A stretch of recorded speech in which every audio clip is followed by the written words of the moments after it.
Ah, video games. Great ways to relax, spend time with friends, experience new stories, and explore different worlds from our own. They also let you be gay as hell. Drop it!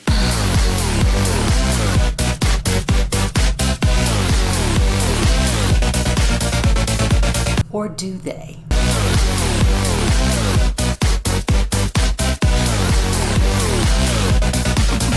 Yeah. Well, yes, in a sense.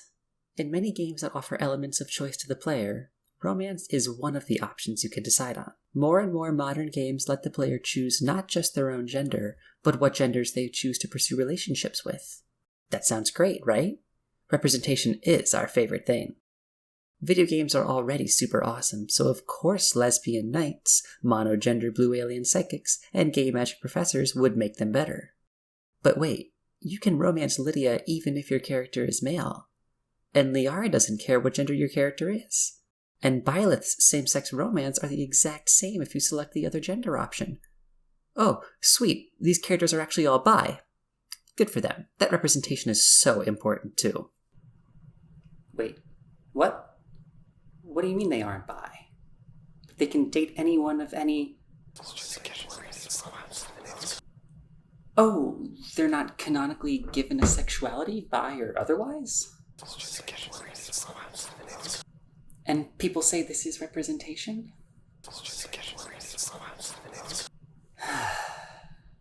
Player sexual is a term that refers to video game characters who are attracted to the player character regardless of any character creation options chosen. What happens when we play as these bi but not quite bi characters?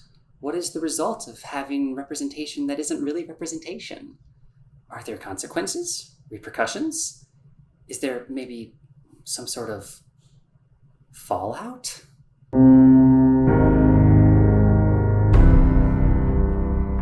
The Fallout franchise is no stranger to defining your character how you want them to be. You've been able to choose what your character is good at, what they suck at, and how they interact with people since 1997.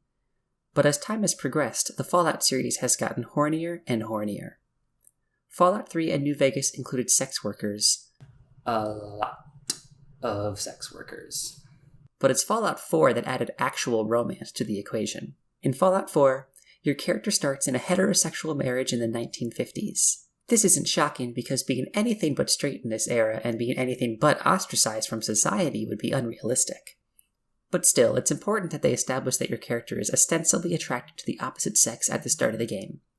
This could still mean that they are bi or gay or haven't quite figured it out yet, but do you really think it would be in this video if that was going to be defined later? After your spouse dies and your character is frozen in place for 200 years, you are free to walk around and get with people of various genders. Recruit companions and do enough stuff that they like, and before you know it, you're sharing disgusting 200-year-old mattresses all across post-apocalyptic Boston. There are plenty of options for romantic partners, too.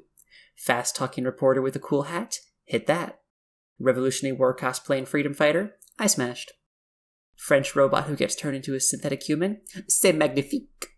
How do people react to this in a universe where culture has explicitly stagnated for 200 years, to the point that everyone has the same mentalities that they would have had in post-World War II America? The answer is that they don't react. No one wonders if you're attracted to the same gender, they just reciprocate your feelings. Because your character is not explicitly bisexual. And neither are all the quirky characters you've been sleeping with. This is just one instance of player sexual characters that plagues choice-based video games. At no point does anyone ever get defined as straight, gay, bi, or anything else.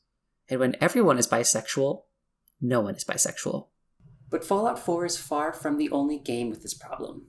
Originally, this section was going to include mentions of Mass Effect, Dragon Age, Fire Emblem, The Elder Scrolls, My Time at Portia, The Sims, Assassin's Creed Odyssey, Assassin's Creed Valhalla, Divinity Original Sin 2, Star Wars The Old Republic, Vampire the Masquerade, Jade Empire, Dragon's Dogma, The Outer Worlds, Cyberpunk 2077, Saints Row, Greedfall, and surely many more. But Fallout 4's incongruous setting makes it the standout for this bizarre nature of its ambiguously bi characters. There is one such game that I didn't mention in that long list, though. A game that is nothing like Fallout 4. It's cute, and it fulfills every sapphic person's cottagecore fantasy. Or does it? Let's start to do some research on it. Start. Do. Start. Do. It's Stardew Valley.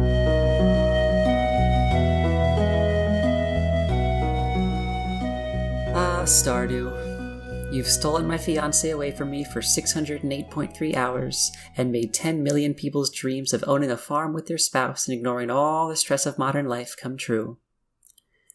Too bad gay people have already been dreaming of that since we were invented by Jonathan Gay in 1969.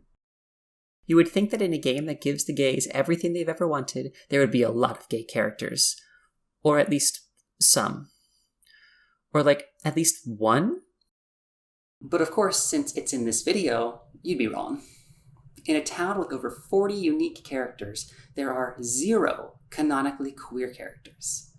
Among the non-romanceable NPCs, every single pre-established relationship is a hetero one. But wait, you're saying, I played a girl and I married Emily. Isn't that queer? Just like in Fallout 4, technically yes, but there's never any talk of the queerness. The only times that it's even remotely addressed is when Abigail, Sebastian, and Alex mention that they've never felt this way about the same gender before. Leah also has an ex of the same gender as the player character, but... These mentions are closer to being good, but still, no one ever gets labeled as what they are. The first 3 could be realizing that they are gay or bi, and Leah's past relationship changes with the player, so that's not actually defined in the story. Outside of these details, and with the rest of the 12 romanceable characters, everyone's sexuality just happens to be whatever your character's gender is. So the best we can call them is vaguely bisexual. And what did we just say? When everyone is bisexual, no one is. Even if you count everyone being player sexual as representation, the reactions of other characters make it even more unrealistic. Just like in Fallout 4, no one bats an eyelash if you marry someone of the same gender.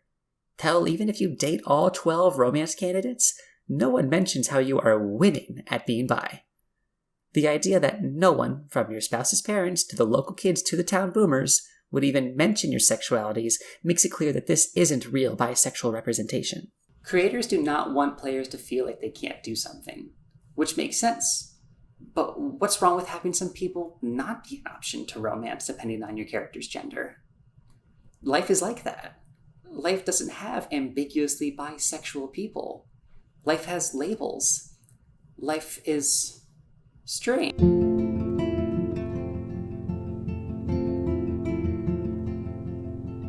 All the games we've looked at so far have been ones where the player character is purposefully undefined, and the NPCs are malleable to fit whatever fantasy you want. But what about a game where everyone has predetermined personalities and traits? Since this is my channel, we're obviously going to be talking about Life is Strange for this section. Let's do a rundown of the main characters and see if those detailed people make anything different when it comes to their sexualities. Max has a strongly defined personality. From big traits like being shy and awkward, to hobbies like photography and traveling through time, and even small details like her favorite movie being Final Fantasy Spirits Within and the fact that she named her plant Lisa. But the detail of her sexuality is never actually addressed, even though she can romance people of different genders. Chloe is hot-headed, loves the film Blade Runner, and is left-handed. But her sexuality is never actually addressed, even though she canonically has been involved with boys and potentially be involved with girls. Rachel is manipulative, lived in room 224 at Blackwell Academy, and her astrological sign is Leo. But her sexuality is never actually addressed, even though she canonically is involved with boys and can be romanced by a girl. Sean has a 3.5 grade point average, likes the band Gorillaz, and doesn't like onions on cheeseburgers. But his sexuality is never actually addressed, even though he canonically is interested in girls and can choose to later romance both a boy and a girl. In the upcoming game Life is Strange True Colors, Alex is going to have male and female romance options, but we have no reason to assume that she'll be defined as bi or anything at all, regardless of which options you choose to pursue. Obviously, the protagonists of the Life is Strange series are not the same blank slates that we saw in Fallout 4 and Stardew Valley. Their characters are fully defined, even down to small details that serve no purpose other than to make them seem like real people. So why do we not talk about their sexualities? The discourse within the Life is Strange fandom includes a lot of arguments over Max's sexuality in particular. Players can choose to kiss Chloe twice, Warren one time or ignore both of them. I've read tons of discussions saying that this is a choice for whether you see Max as straight, bi, or gay. But here's the thing, that's not what you're choosing. You are not deciding whether Max wants to kiss just boys, just girls, or both, or neither. You are simply deciding whether or not Max kisses these people. She could be straight and just testing that with Chloe, or she could be a lesbian still under the pressures of compulsory heterosexuality with Warren. If she's bi, she's getting the best of both worlds, I guess. Or at least the best of one world and then also Warren. For all we know, Max could be aromantic and hasn't figured it out yet. All of these are possible, and at the same time, none of them will ever be true. Because when everyone is bisexual, well, you know the rest by now. Even worse than the fact that these characters do not get proper labels for their sexual orientations is the fact that the non-hetero options tend to have negative consequences within the game's narrative. If you want Max to kiss Chloe at the end of the game, you have to choose to let Chloe die. If you choose to have Rachel and Chloe kiss, it locks you out of having Rachel reunite with her mother before her untimely death. The only boy who Sean can be paired up with is the same boy who exploits Daniel's powers, leaving multiple people dead and Sean in the hospital. These punishments for being queer feel reminiscent of the 1930s Hays Code that required any depictions of queer people in films back then to result in punishments for not being cis and straight. And I thought Fallout was stuck in the old days. I'm so sorry. These consequences to exploring these characters' queer sides make it clear that these games do not necessarily have a positive agenda with their queer characters. I can only hope that choosing to romance Steph instead of Ryan in the upcoming True Colors won't create similar tragedies for Alex. So the term player sexual might not really work here since you are playing as an actual pre-made character rather than your own custom surrogate. Maybe player choice sexual is better? Regardless, we're running into the same problems as we did with the role-playing games that we just discussed. Now it's time to think about why. Why do game companies do this? Why can't characters be labeled the way we want them to be? Is there any answer to this question? Yes, actually, it's capitalism. So, yeah, capitalism.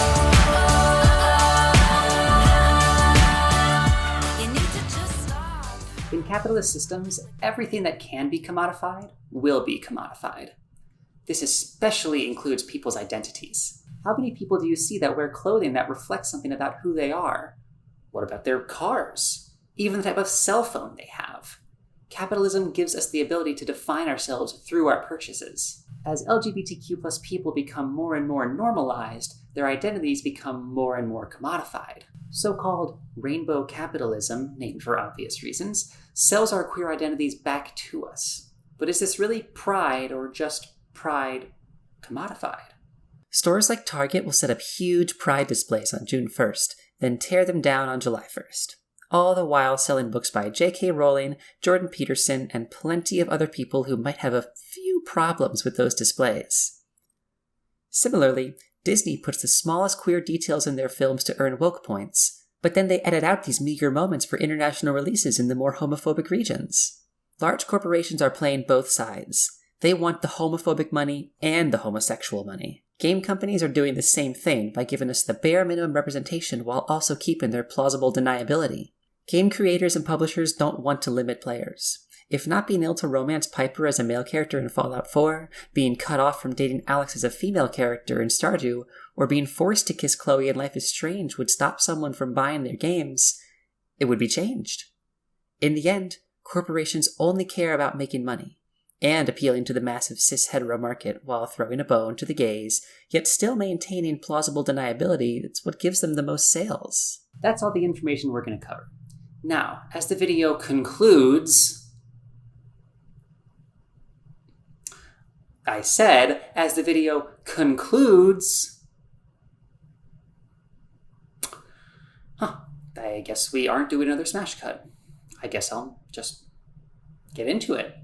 As the video concludes...